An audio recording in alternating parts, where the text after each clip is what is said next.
Sejam todos muito bem-vindos, eu sou Paula Leal e está começando mais um programa As Liberais. Eu convido você que gosta do nosso conteúdo para se inscrever aqui na nossa plataforma do Rumble, para deixar o seu like e o seu comentário aqui na nossa plataforma, além do programa As Liberais. Nós também temos o Estúdio Oeste, Oestecast, Oeste Sem Filtro, o nosso programa diário que vai ao ar de segunda a sexta-feira, sempre às 17h45 da tarde, aqui na nossa plataforma Rumble. Rumble se escreve RUMBLE, uma plataforma muito simples, e a gente pede que você compartilhe também nas suas redes sociais, grupos de WhatsApp, Telegram, para a gente fortalecer a nossa comunidade aqui no Rumble. Também convido a você que gosta do conteúdo da Revista Oeste, mas ainda não é assinante, a conhecer a nossa revista digital. Toda sexta-feira um conteúdo exclusivo no site revistaoeste.com. Os melhores jornalistas do Brasil você só encontra aqui na Revista Oeste. Então, se você ainda não é assinante, é só entrar no site revistaoeste.com/assine ou apontar a câmera do seu celular para o QR Code que está aparecendo na sua tela. É um passo a passo muito simples para você também se tornar nosso assinante. Lembrando que a gente não aceita financiamento público, não aceita financiamento de partidos políticos, e é a sua assinatura que financia projetos aqui como As Liberais e todo o nosso time de jornalistas independentes. E agora eu quero dar as boas-vindas, Branca Nunes, minha parceira aqui de programa. E aí, Branca, tudo bem? Tudo bem, Paula. Hoje a nossa convidada é a Maria Laura Assis, ela é jornalista e mora na Argentina. Então, queria muito bem-vinda virtualmente, Maria Laura.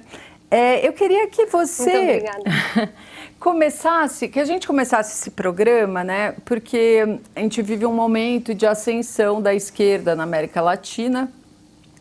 Tivemos a eleição aqui no Brasil, foi a mais recente. Eu queria saber como é que você sente na Argentina como é que foi recebido, né? Essa vitória do Lula na Argentina.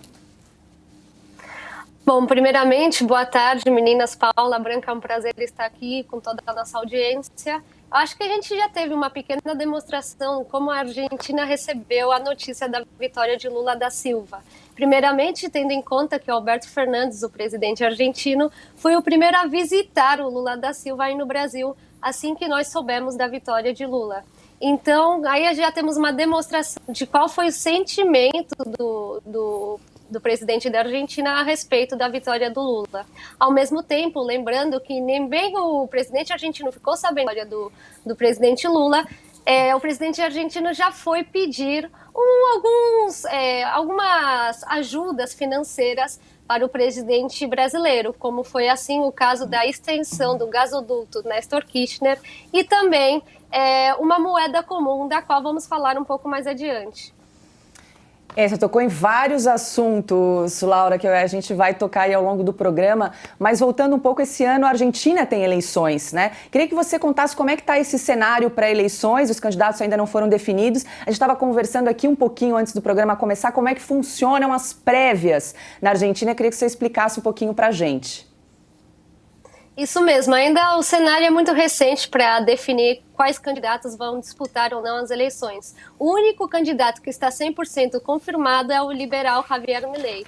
Os demais candidatos ainda não estão confirmados, mas possivelmente os candidatos que se apresentem pelo partido de Maurício Macri, também a Patrícia Burrich, o prefeito de Buenos Aires, que é o Larreta, e esses seriam os três nomes principais pelo partido de Maurício Macri. Por outro lado, do partido de Cristina Kirchner, os principais nomes serão Cristina Kirchner, Sergio Massa, que é o atual ministro da Economia, e Axel Kicillof, que é o governador de Buenos Aires. Eu explicava um pouco para a Paula como funciona, né, o mecanismo aqui na Argentina. Primeiramente, a gente tem as eleições primárias conhecidas como PASO. O que acontece nessas PASOs? Cada partido apresenta uma certa quantidade de candidatos para presidente, podem chegar até 6 candidatos, e Logo, a população argentina tem que escolher qual candidato desse partido irá representar o partido nas eleições gerais, que seria a última etapa dessas eleições. Então, por exemplo, o partido da Cristina coloca como pré-candidato a Cristina Kirchner, o Sérgio Massa e o Axel Kicillof, e o argentino tem que escolher qual será o candidato que representará o partido. Lembrando que para que o partido possa passar para as finais, para as eleições gerais, tem que tirar 1,5% dos votos. Então, logo após essa primeira etapa, onde se elege qual será o candidato representativo desse partido, temos as eleições gerais. Nessas eleições gerais, aí é um candidato por partido e a população deve escolher qual desses candidatos será o presidente da Argentina. Lembrando que para se ser eleito aqui na Argentina tem que ter mais de 45% dos votos ou tirar 40% dos votos com uma diferença percentual de 10 pontos entre o segundo candidato, né? Laura, você mora há 15 anos, né, na Argentina. Como é que está a situação do país? Está piorando? Está igual nesse tempo? Olha, nesses 15 anos foi incrível como a Argentina foi cada vez piorando em questões principalmente econômicas, sociais e políticas. Econômicas no ponto, por exemplo, desde a inflação. Lembrando que o Maurício Macri, quando saiu do poder, ele tinha deixado uma inflação de 15% a 20%, que não era muita coisa, mas agora temos uma inflação de 94,8% só em 2022, de acordo com o INDEC, né, que é o Instituto Nacional de Estatísticas e Censos aqui da Argentina. Por outro lado, lembrando que em 2022 a pobreza aqui da Argentina foi de 43,1%, de acordo com os dados da UCA, que é a Universidade Católica Argentina. Também outra coisa a ter em conta, que eu lembro muito quando o Maurício Macri era presidente, que a esquerda tanto criticava, principalmente o partido da Cristina Kirchner, era a questão do dólar. Aqui na Argentina temos muitos dólares, é diferente do Brasil e de outros países. Temos o dólar maiorista, dólar oficial, dólar Netflix, dólar Coldplay, não é brincadeira, pessoal, dólar turista, dólar Qatar, dólar cripto, dólar MEP, temos muito dólar, mais de 15 diferenças de dólar. Isso por quê? Porque o governo argentino ele coloca um limite na compra de dólar, no dólar oficial, onde você só pode comprar $200 por mês, você não pode comprar mais que isso. Então, o que acontece? Termina surgindo esses outros tipos de dólar, principalmente o dólar blue, que é o dólar paralelo, e o dólar com que o argentino geralmente utiliza e faz os câmbios, né? Nesse caso, o dólar paralelo aqui na Argentina, que é o dólar mais utilizado, hoje está em 376 pesos para a compra e 380 pesos para a venda. Para vocês terem noção de como aumentou o dólar, na época que o Macri saiu, a moeda estava em 60 pesos. Hoje, em 4 anos, já temos quase 400 pesos o valor de $1. Então, realmente, a situação econômica aqui está muito complicada, principalmente tendo em conta esses fatores e a falta de divisas também, de divisas estrangeiras do Banco Central Argentino, tendo em conta que hoje eles têm um grande déficit fiscal e também uma grande dívida para pagar para o Fundo Monetário Internacional. O que é o dólar Netflix? É um tipo de dólar que o governo estabeleceu, onde tem uma cotização especial para todos os tipos de conteúdos de mídia que você possa consumir, tipo Netflix, Spotify, etc. Você consome e paga através desse dólar que o governo estabeleceu como dólar Netflix. É uma cotização própria desse tipo de dólar. Agora, você comentou, né, no passado a Argentina fechou aí com quase 100% de inflação, né, 95%. Quais, assim, o maior impacto, onde a população sente mais essa inflação, Laura? Quais são as maiores queixas aí da população no dia a dia mesmo, cotidiano, a população que trabalha, que vai à luta todo dia? Eu acho que principalmente no preço dos alimentos e também de roupa, calçados. O que acontece aqui na Argentina, um pouco aconteceu com vocês aí no Brasil há alguns anos atrás. Você hoje vai ao supermercado, hoje o leite está a 100 pesos, você vai amanhã já está 130, depois de amanhã 140. Então fica difícil, porque o salário do argentino não aumenta, eles continuam ganhando a mesma coisa, só que a inflação continua aumentando e isso termina, é claro, influenciando nos alimentos. Então o argentino ele não está conseguindo acompanhar com o seu salário a inflação aqui na Argentina, ele não está conseguindo pagar essa diferença que estamos tendo nas prateleiras do supermercado, porque, como eu comentava, hoje o leite estava 100, amanhã já está 120, depois de amanhã 130, e aí fica difícil de acompanhar. Quer dizer, o aumento do salário não consegue acompanhar o aumento da inflação. Então, isso, para mim, é o ponto principal que prejudica o argentino, porque hoje ele não consegue ter os mesmos privilégios que ele tinha antigamente. Ele tem que sempre pensar nos produtos mais baratos, nas marcas alternativas para conseguir sobreviver.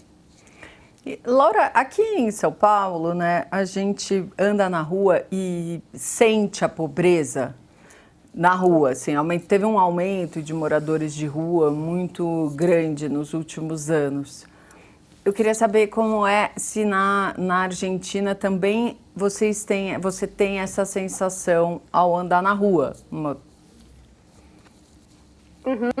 Com certeza, de fato, isso é uma das coisas que os brasileiros me comentam muito agora quando eles vêm para Buenos Aires fazer turismo, é a quantidade de pessoas que encontram na rua, principalmente em bairros que antigamente você não encontrava, bairros nobres como Palermo, Recoleta, Belgrano, Porto Madero, eram bairros que você não via pessoas na rua. E hoje, em cada esquina, tem uma família que está morando na rua e pedindo ajuda. Então, isso dá para perceber de forma abismal como aumentou a quantidade de famílias, principalmente famílias, viu? Não estou falando de pessoas sozinhas, de pessoas de idade, estou falando de famílias inteiras, com crianças, com avós e com pais, que hoje em dia não conseguem pagar um aluguel aqui na Argentina, que está muito, e infelizmente terminam tendo que ir para as ruas. Laura, você aparece nas suas redes sociais com a tarja censurada.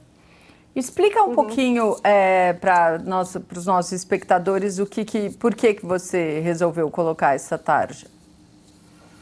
Então, infelizmente, no Brasil hoje a gente tem uma grande perseguição a todos os comunicadores, principalmente aqueles comunicadores que compartilham mais com os ideais da direita, né, ou do conservadorismo. E infelizmente eu recebi a notícia que o advogado do Lula tinha me colocado num documento indicando para me colocarem no inquérito das fake news, né? Falando que o material que eu compartilho, principalmente sobre a Argentina, são materiais mentirosos, fake news, coisa que eu não cheguei a entender muito bem, porque algo que eu comento sobre a Argentina ou notícias da Argentina pode afetar, de certo modo, de quererem me colocar no inquérito das fake news.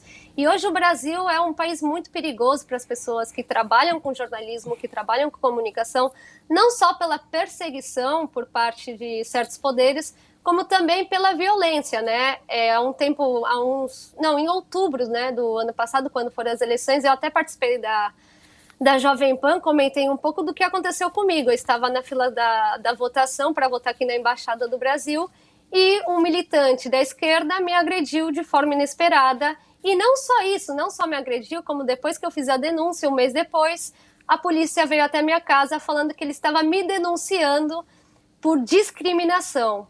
Ou seja, você hoje não está só insegura de forma de limitação de liberdade de expressão, como também de forma física, né? Porque você pode ser agredido nem estando no Brasil, mesmo assim, as pessoas que são brasileiras que moram aqui terminam agredindo a gente, tentando desvalorizar o nosso trabalho.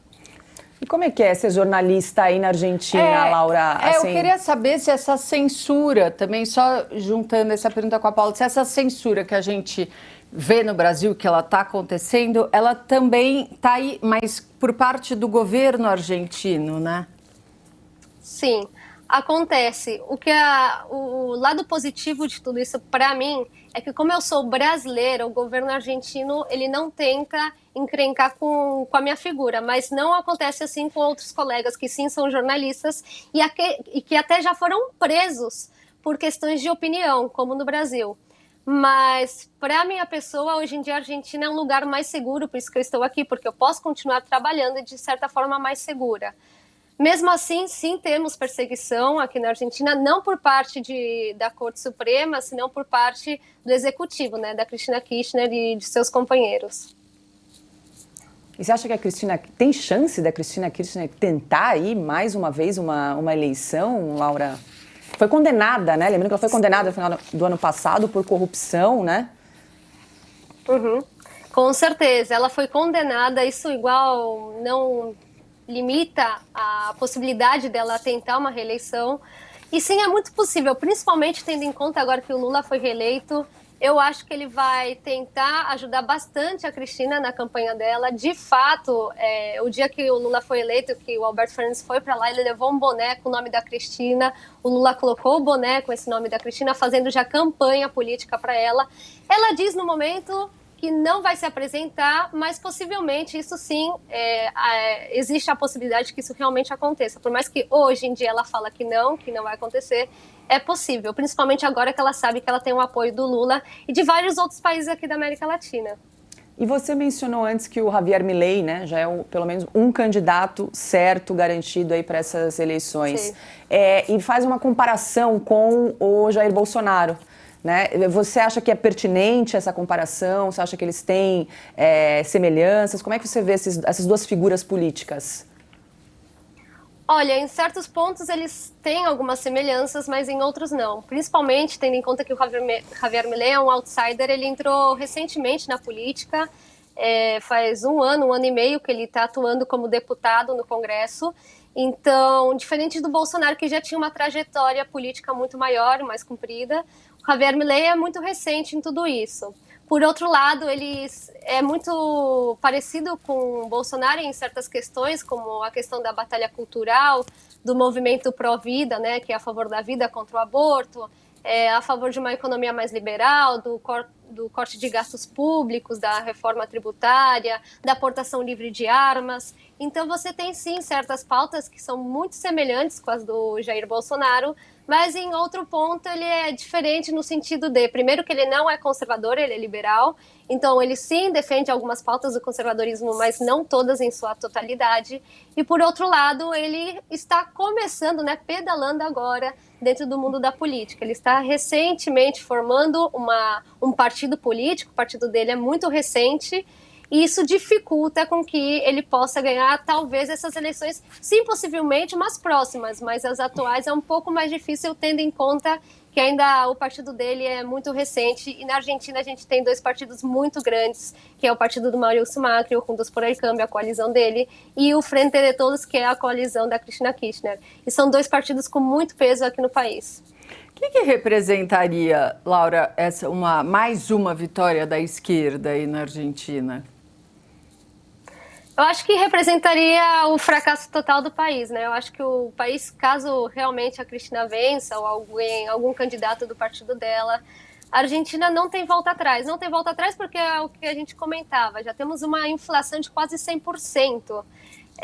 Um dólar que está chegando aos 400 pesos, uma pobreza que está em quase 50%. Logo mais já seremos Venezuela, e como vemos na Venezuela que, infelizmente, muitos dos venezuelanos tiveram que deixar o país, já está começando a acontecer a mesma coisa que na Argentina.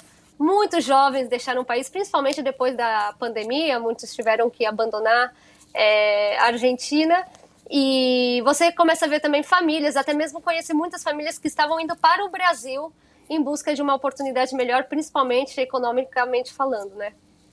Você... Diga lá, Branca. Não, eu queria falar do Macri. O que aconteceu? Por que ele não conseguiu?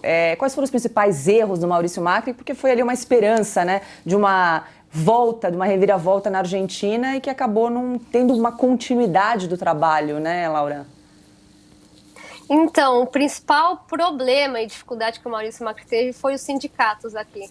Na Argentina, os sindicatos têm muita força, até uma força muito maior que aí no Brasil, e ele não conseguiu enfrentar esses sindicatos. Esses sindicatos, praticamente, eles decidem quando o país vai fechar e quando o país vai abrir. Até mesmo quando o Maurício Macri começou a tomar certas medidas, os sindicatos decidiram fechar o país, as estradas estavam fechadas, as faculdades sem funcionar, as escolas também, e o Maurício Macri não conseguiu lidar com tanta pressão por parte desses sindicatos. Até mesmo ele tentou ceder um pouco, mas no final não foi o suficiente para realmente conseguir todas as propostas que ele tinha prometido. E é uma pena, porque o argentino votou no Maurício Macri com a esperança realmente de uma mudança, principalmente dos últimos anos que tivemos de kirchnerismo, mas infelizmente ele não conseguiu lidar com tanta pressão por parte da oposição. Ô, Laura, você falou de vários argentinos que estão saindo do país, vindo inclusive para o Brasil. Você pensa em voltar para cá? Conta um pouquinho do motivo que levou você, né, para a Argentina, por favor. Então, até pouco tempo atrás eu tinha muita vontade de voltar para o Brasil, já até estava planejando, né? Estava me organizando para conseguir voltar para o Brasil, até mesmo porque como eu trabalho à distância, eu posso trabalhar em qualquer parte, então isso para mim não seria uma dificuldade, mas ao mesmo tempo, como eu comentava aqui com vocês, o fato de ter uma forte censura hoje em dia no Brasil, o Brasil hoje não é um cenário seguro para qualquer comunicador ou jornalista com os ideais mais conservadores ou mais à direita. Então, isso me fez repensar a ideia de voltar para o Brasil e, por enquanto, eu acho que o mais seguro para mim, como jornalista, é hoje morar na Argentina. Porque, infelizmente, no Brasil você não tem a possibilidade de trabalhar de forma livre. E, por outro lado, porque eu vim para a Argentina, eu vim há 15 anos atrás, eu era ainda criança, então foi uma decisão dos meus pais na época, pela insegurança que o Brasil passava por aquele momento, que passa até hoje, infelizmente. Mas aquele momento, passamos por um episódio muito, muito triste em São Paulo, de assalto, e então foi o momento que meus pais decidiram abandonar o Brasil, porque eles consideraram naquele momento que o Brasil já não era um país que se podia morar, né, de forma tranquila e com segurança. A Argentina, naquela época, em 2007, que foi o ano que eu vim para cá, era um país muito seguro, um país que você poderia deixar qualquer coisa em cima de uma mesa, tanto faz, não acontecia nada, era um país muito, muito seguro. Mas que, infelizmente, com o tempo também foi piorando e hoje em dia também se converteu em um país inseguro. No entanto, ainda é um país onde eu, como cidadã brasileira morando aqui, tenho certa liberdade que no Brasil não teria como jornalista. Ô, Laura, eu queria voltar um pouquinho, a gente estava falando ali do Javier Milei, né? Como é que é a cobertura da mídia em relação a essa figura política aqui no Brasil? A gente acompanhou aí ao longo dos 4 anos, né, o presidente Jair Bolsonaro, uma certa resistência, né, à figura política dele. Como é que é aí para a mídia argentina esse tipo de cobertura? Então, é bem semelhante à do Brasil, né? Eles geralmente já etiquetam o Jair Bolsonaro, o Javier Milei como extremista, fascista, taxista, né? Tudo que termina em ista, eles já rotulam negacionista, né? O Javier Milei. Porque o Javier Milei é uma pessoa que não é politicamente correta, ele fala o que lhe vem pela mente, fala palavrão, é um perfil nesse ponto um pouco parecido ao que era do Jair Bolsonaro. Qual, assim, você lembra? Claro que Desculpa te cortar, pode finalizar, mas eu queria te perguntar assim, uma polêmica que ele se envolveu, alguma declaração última ou recente aí que a mídia pegou no pé, assim? A recente é que qualquer coisa a mídia pega no pé, né? O Javier Milei fala que é a favor, exemplo, do porte livre de armas. Então já começam a atacar o Javier Milei falando que vai aumentar a quantidade de homicídio aqui na Argentina. É a mesma narrativa que tinham com Jair Bolsonaro no Brasil, a mesma coisa. Depois, por outro lado, o Javier Milei foi uma das primeiras pessoas em denunciar o que é conhecido no Brasil como Teatro das Tesouras, entre o partido do Maurício Macri e o partido da Cristina Kirchner. Então, ele, é claro que ao denunciar isso contra os 2 principais partidos aqui da Argentina, ele está sendo muito atacado por isso. E muitas pessoas também, outra coisa que acontece muito com o Javier Milei, que eu vejo muito parecida ao de Bolsonaro, é que ao ser um partido muito novo, muito recente, muitas máscaras estão caindo das pessoas que o acompanham, né, nesse partido. Muitos candidatos pelo partido dele também demonstraram ser pessoas que a gente acreditava que estavam a favor das nossas pautas, mas no final ficamos sabendo que eram pessoas oportunistas e pessoas que estavam na verdade ali dentro para conseguir contribuir com esses outros 2 partidos. Então, polêmica. Milei sempre está em polêmica, a televisão sempre está atacando o Milei, chamando ele de todos esses nomes que a gente já conhece aí no Brasil. Laura, você sempre teve um pensamento mais à direita? Sempre foi uma liberal? Sim, com certeza.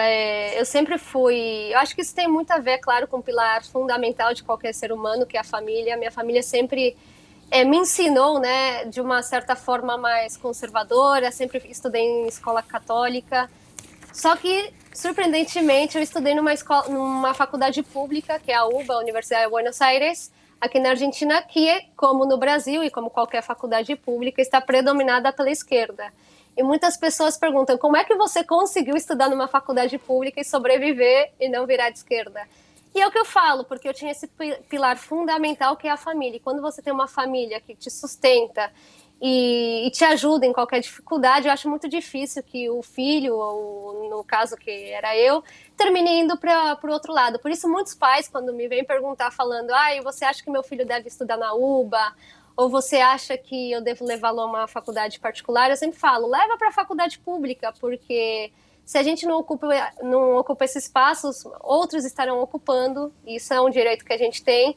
E, por outro lado, eu acho importante as faculdades públicas começarem também a ter um pouco de pluralismo, um pouco de diversidade, né, desde a ideologia. Até mesmo há 2 meses atrás, eu terminei dando uma palestra dentro dessa mesma faculdade e eu estava assustada, pensando que poucas pessoas não iam comparecer ou ia ter algum problema, mas no final foi uma palestra maravilhosa, onde muitos alunos que geralmente ficam em silêncio por medo justamente de qualquer represália ou qualquer bronca por parte da oposição, terminaram comparecendo e foi maravilhosa. Então, eu acho que é muito importante a gente começar dessas palestras, começar a participar dentro das faculdades, porque, infelizmente, também estão muito politizadas.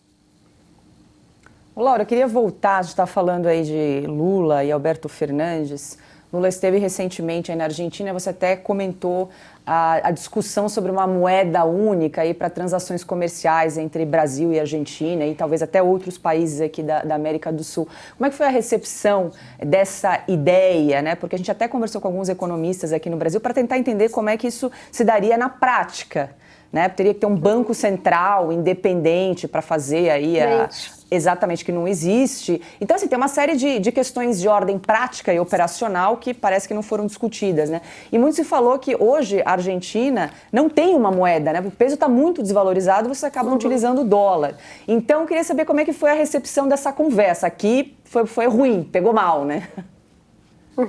Não, aqui na Argentina também. Eu acho que o argentino, ele não é burro, ele é consciente que isso prejudicaria o Brasil e também não é possível, né? Tem todo um processo para que essa moeda seja realmente efetiva. No entanto, tanto por parte do Brasil como por parte da Argentina, eles disseram que essa moeda não substituiria nem o peso, nem o real, senão seria mais uma moeda de transação. Eu até peguei aqui uma frase aqui para citar para vocês, que o Alberto Fernandes, aqui ó, o presidente Lula da Silva disse que essa moeda seria algo bom para os dois países, assim que ele veio para a Argentina, né? Justamente para evitar uma dependência do dólar. Então, por isso vem a ideia de uma moeda não para substituir o real peso, senão para realizar transações. Por outro lado, ele disse que eles também falaram numa questão que é o gasoduto do Néstor Kirchner, que é um gasoduto que faz muito tempo está para construir aqui na Argentina, só que as reformas pararam na metade do tempo, assim que Cristina saiu, e disse que tanto a Argentina como o Brasil teriam benefícios da construção desse gasoduto, por isso a Argentina estava pedindo a contribuição do Brasil, a contribuição do Brasil para continuar com essas obras. O presidente Lula da Silva disse que acha que conseguiria criar as condições necessárias para a criação desse gasoduto. Por outro lado, eles falam que a criação desse gasoduto tanto beneficiaria o Brasil como a Argentina. O Brasil na questão de que ele conseguiria comprar gás da Argentina a um preço muito mais acessível, e a Argentina na questão que ela deixaria de exportar de outros países para poder justamente começar a importar de outros países para começar a exportar para outros países. Então, é uma tentativa também de passar, né, utilizar o dinheiro do brasileiro para passar dinheiro para o governo argentino. Ô, Laura, você trabalha hoje no La Derecha, né, um jornal argentino. Vocês têm tradição aí de apoiar algum candidato? Olha, o La Derecha, ele não trabalha com nenhum partido político. Sim, como o nome diz, La Derecha Diário, né, o jornal de direita, é um jornal que apoia as ideias mais conservadoras, mas o La Derecha não é um jornal que utilize algum dinheiro de algum partido em particular, nem nada disso, ou que apoia algum candidato em particular. É um jornal independente, assim como a Revista Oeste, que trabalha com ideais mais relacionados à direita, né? Liberalismo e conservadorismo. Laura, a Vitória, recentemente a Argentina foi campeã da Copa do Mundo. Isso mudou um pouco o ânimo dos argentinos, até com relação ao governo, né? Às vezes as coisas se misturam. Sim, o argentino, eu acho que ele esperou por esse momento há muitos e muitos anos. De fato, foi a primeira vez que eu vi tantas pessoas nas ruas aqui na Argentina. Foi algo inédito, nunca tinha acontecido na história da Argentina, tantas pessoas nas ruas. Mas, ao mesmo tempo, eu acho que isso não substituiu a ideia de que a Argentina está no fundo do buraco. O argentino não é que ele utilizou a Copa do Mundo, que era a ideia do atual governo, né? Utilizar isso para tentar um pouco cobrir o desastre econômico do país. Mas o argentino, mesmo assim, depois de toda a comemoração que eles fizeram e toda a felicidade, eles ainda são conscientes de que realmente a Argentina está no fundo do buraco e que eles precisam mudar isso urgentemente. Então eu acho que foi uma linda comemoração, mas ao mesmo tempo não serviu para esconder o desastre econômico. Até mesmo o presidente Alberto Fernandes quis que os jogadores da Argentina visitassem a Casa Rosada assim que eles chegaram à Argentina, mas eles, no final, não quiseram ir para a Casa Rosada justamente para não misturar a política com futebol. Agora, numa final Brasil-Argentina, o que você faz, Laura? Olha, realmente não acompanhei muito o futebol, né, no ano passado, mas eu não vou mentir. Eu acho que se tiver Brasil-Argentina, vai ser Brasil. E você estava falando agora, né, que o futebol não conseguiu camuflar todos esses problemas que o país está passando. Mas você tem umas coisas eternas, né, na Argentina, como o peronismo. É algo que passa ano, entra ano, vem ano, e ainda o peronismo continua forte. Peronismo de direita, de esquerda, de tudo. Como que você explica isso? Então, o peronismo é uma coisa inexplicável, né? Depois de 15 anos aqui, até estudando peronismo, eu acho que, quando eu até pergunto para os próprios argentinos para eles explicarem o que é o peronismo, nem eles conseguem. E eu cheguei à conclusão, realmente, que toda argentina é peronista.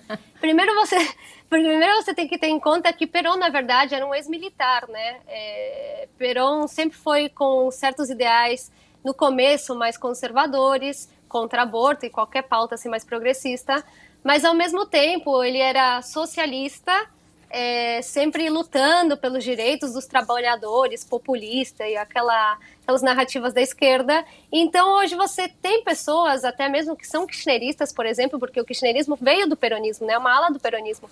Só que são pessoas que não gostam do peronismo e como você tem também peronistas que não gostam do kirchnerismo, né? São pessoas que não compartilham, até mesmo porque o kirchnerismo adotou muitas pautas progressistas que não são originárias do peronismo.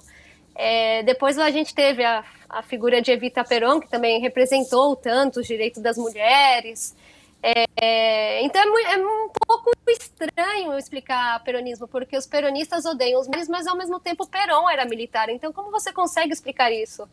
E aí que você fala que houve uma traição, né, por parte dos militares a Perón, e eles tentam explicar e justificar através desse relato, mas a verdade é que nem o próprio argentino sabe explicar quem foi Perón e o que é o peronismo hoje em dia.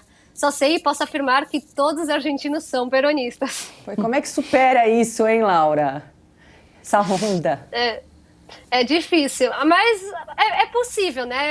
Eu falo, agora com o surgimento de figuras como o do liberal Javier Milei, você vê como está surgindo uma juventude, principalmente jovens, porque o Javier Milei, a maior quantidade de seguidores que ele tem são pessoas jovens, até adolescentes de 14, 13 anos, que começam a se interessar por política e começam a seguir o Javier Milei. Então, eu acho que com o surgimento dessas figuras, como a de Javier Milei, é possível, sim, uma mudança em questão de pensamento, né, de cultura, principalmente. O Javier fala muito da batalha cultural.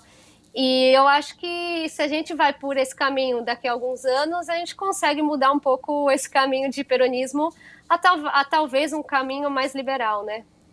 A gente vê no Brasil, né, Laura, nos últimos anos, assim, a direita sempre foi envergonhada, vamos colocar assim, no Brasil, e nos últimos anos você vê que isso mudou e está mudando cada vez mais em todas as idades. Aí também, na Argentina também é possível perceber isso?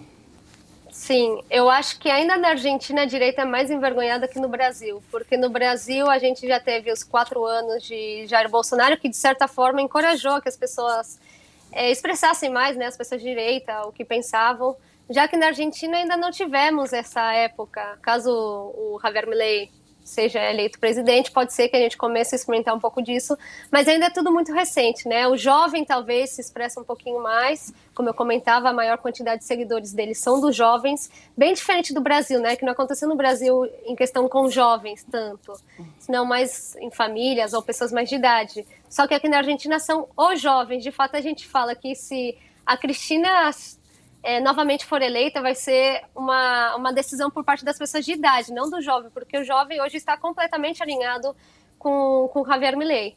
Então, sim, a direita aqui começa a se expressar um pouquinho mais, tirar essa vergonha, mas eu ainda acho que no Brasil a gente já está muito mais avançado nesse sentido que aqui.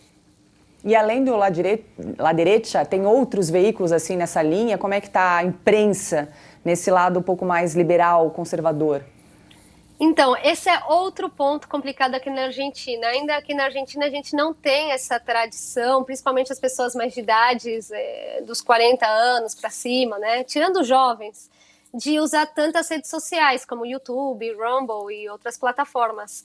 Já no Brasil a gente sim tem mais essa tradição. Então o que acontece? As pessoas de 30, 40 para cima terminam se informando completamente pela televisão.